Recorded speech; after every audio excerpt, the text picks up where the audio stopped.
Pag may taong galit na galit sa inyo at ginagawan kayo ng kwento kung kani-kanino, ichinichismis kayo kung kani-kanino, nagre-recruit ng ibang tao para magalit din sa inyo, hayaan nyo. Huwag kayong magpa-apekto. Dito nagsisimula ang pagkakaroon ng peace of mind pagka hindi mo inintindi yung mga ganitong klaseng tao. Sa totoo lang, para sa akin, dapat nga ma-appreciate mo pa to eh. Kung ikaw hindi ka pinahalagahan ng jowa mo, etong mga tao na to, binibigyan ka ng halaga. Kung yung jowa mo walang oras sa'yo, etong mga tao to, maraming oras para sa'yo. So sobrang importante mo sa kanila, pag gising nila sa umaga, ikaw agad ang naiisip nila.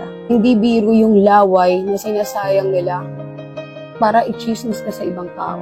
Everyday routine nila, kasama ka. The effort pa yan na gumawa ng dami account, i-stock ka araw-araw. Kung sa araw-araw, goal nila masiraan ka sa ibang tao.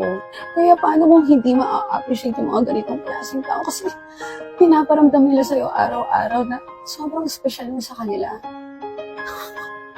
Char. Kaya meron na wala kang ginawa.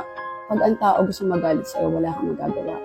Pag mabasagin trip nila yun eh. Ang mahalaga, habang sila gigil na gigil sa'yo, galit na galit sa'yo, ikaw, kaya pa ang isip mo. Kung ipapaliwanag mo ba yung side mo, hindi mapapala ka ba? Ikayayaman mo ba? Kaya kahit paniwalaan nila, hayaan mo. Mas kilala mo sarili mo kaysa sa kilala ka nila.